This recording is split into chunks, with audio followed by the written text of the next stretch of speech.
There's a little bit of a twist in the naming as well, Bruce, because you being Fox and Addo Carr being known as the Fox, so nice connection. Yes, well, my mate Mark's on. He said, listen, you should call that horse Addo Carr because, it's after Addo Carr the Fox. And he said, your name's Fox. So he said, why not? So that's what we did. As far as rugby league is concerned, you follow the West Tigers. Yeah, well, you got to follow the local team and it's a bit of fun, yeah. And we've always loved Benji. Now, Bruce, your career all commenced as a farrier way back when? Oh, well, I was only 17 or 18. I come down here to Sydney from Lismore and started working with Kenny Cummins. He was a local dairyman, and anyway, I got to know Tommy Dillon was a local farrier. And from there on, I moved on and got an apprenticeship at Rose Hill with Wally Norman. Done me time over there. Yep, worked with the Gallopers. It was a very strong barn as far as the farriers were concerned at that time. My late uncle Albert O'Cass, OAM, and also my cousin Wayne Kokas, who sadly passed away as well, both outstanding farriers and worked in that particular workshop. Yeah, well, I worked there with Wayne for a lot of years before we all moved out in different ways. Yeah, Wayne was pretty good at what he did. You mentioned you were a dairyman. What did that involve? Well, I grew up on a dairy property as a kid. Come down here and worked for Kenny Cummins in his dairy, just up the road here many years ago. And and then just because we're living next door to Tommy Dillon, we're into the trots. That's what happened.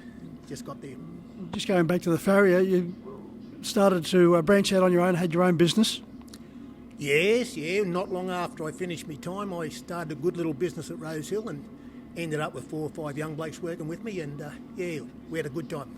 Yeah. Back in those days, Bruce, it would have been a very strong training establishment as far as Rose Hill was concerned. Oh yeah, yes. A lot of good trainers, Jack Denham and Paul Sutherland, Thompson's. Yeah, some good men there. Yeah, all had good horses. Yeah. Of course, Dr. Jeff Chapman. Oh yeah. I worked for the doc for a while too. He was a character. Yeah. I like the doc.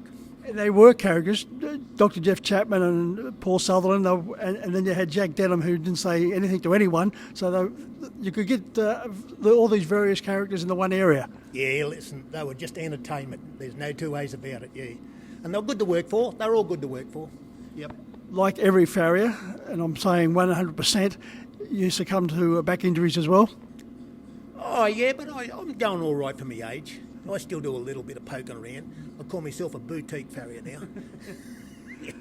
What about your association with Reg Clark? Oh yeah, Reg, he always supplied me and Glenn McElhenney with a little horse every now and again. He'd always go down to the sales there at Homebush and buy a cheapie, and we'd end up with it. And yeah, Reg was the pound keeper at Fairfield, so he always helped us. And if we had one that had to be broken in, Reg would break it in. All them things happened. You've been training now for 40 odd years? Yeah, I haven't got any better at it. But I've enjoyed it. I really do like it. I like the people. I like the horses. They're a good type of horse, yeah. I really enjoy the people and the horses. Yeah, you said to me it's the passion of being around the horses and the people, and you just want to have fun. That's it, yes. And it's amazing which horses give you the most fun. They're not always the best, but you enjoy them just the same. Yep. And no doubt you've met a lot of characters in harness racing on the way as well. Yes, and they're still coming. There's still plenty around. All these young blokes and the young ladies are all good characters. Yeah, I love them. They're just great. No doubt, Bruce, seeing the barn overflowing with such an abundance of outstanding young talent must give you a new lease on life. Young people keep old people young. That's one thing for sure. And it's fun to watch them come through. It really is fun to see them develop. They come from nothing. They become good people. I've watched it in the jockeys. Now I'm watching it with the harness racing drivers. Yep. You didn't do a lot of driving yourself? No, I wasn't real good at it. I wasn't much good at it. But I used to do a bit of show racing, and we really, really enjoyed that. Show race was a lot of fun. Yeah, I was going to get onto that. Which particular showgrounds did you attend? The South Coast. We went to Nowra and all them places down there.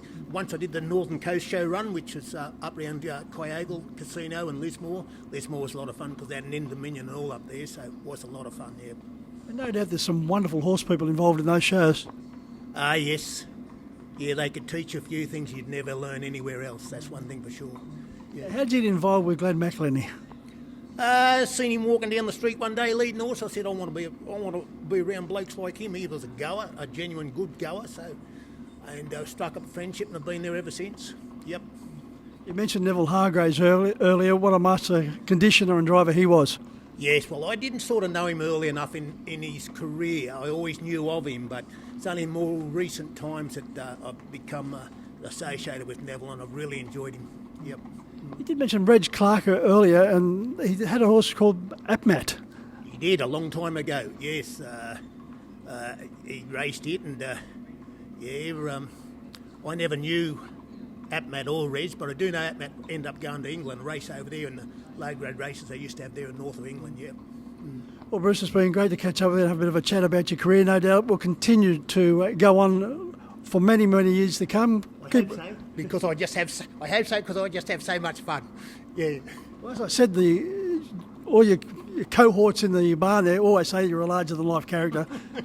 Oh well, I never go home wondering. Bruce, it's been good to catch up, and good luck with that, OK. Hopefully there'll be a try or two come his way. Oh, wouldn't that be nice? Yes, yes. God knows I need it. Good on you, Bruce. Thank you.